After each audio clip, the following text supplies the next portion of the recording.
Scott from West New York Brews. I am currently drinking a blueberry goza.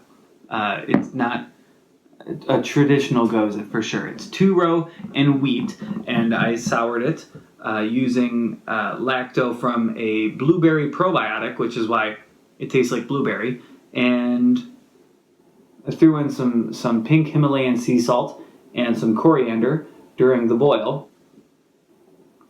And, German ale yeast. So it's kind of a goza. It's pretty good. And I used this hop spider for the hop additions for this. There was one hop addition and it was really light. I've also used it on a couple of other brews, including 2 different IPAs now. And I haven't noticed any issues with using a hop spider versus not using a hop spider, just dumping in your pellet hops. But let's talk about this hop spider. Let's assume that you're gonna get a hop spider, because I'm gonna tell you, I'm not quite convinced that it's necessary. I had a hop spider that was made out of tin, and people told me, "Ooh, don't use tin," they said in that voice. And I said, "Oh, I won't. I will use stainless steel." So I started looking for stainless steel hop spiders, and this one from Niagara Tradition was $30. Bert talked me into it.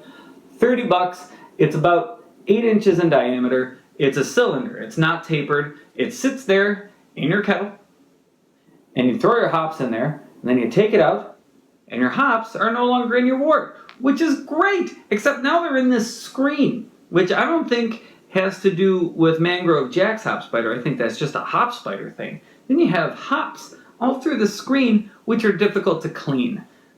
So I've started throwing a bag inside of there. A 1-gallon paint strainer bag fits perfectly in here. This looks almost the same as a paint can. It fits practically perfectly. It comes down to about here, almost to the bottom. Then you throw your hops in there, you pull out the hop bag. When you're done, you let it drain, you dunk this in some Star San, and you're done. So what does it do? Keeps the hop bag open, makes it easy to do additions.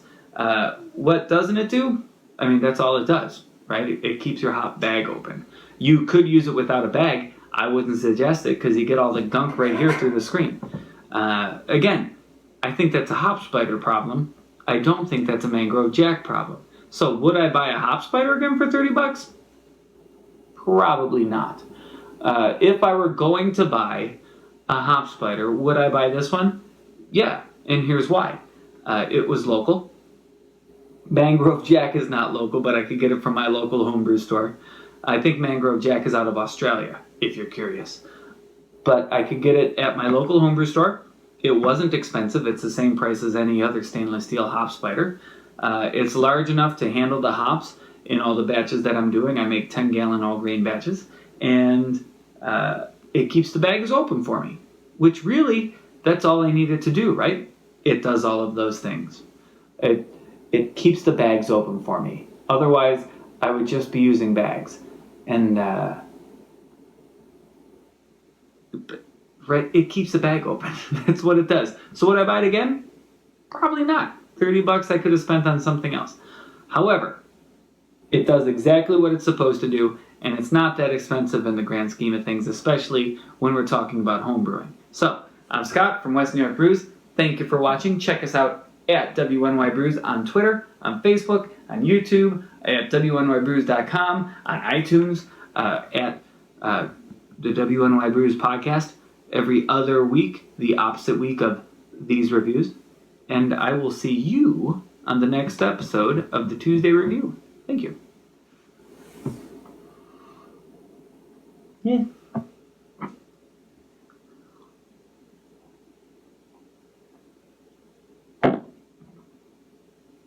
I guess argue with me, right? Like, what's the point of having a hop spider?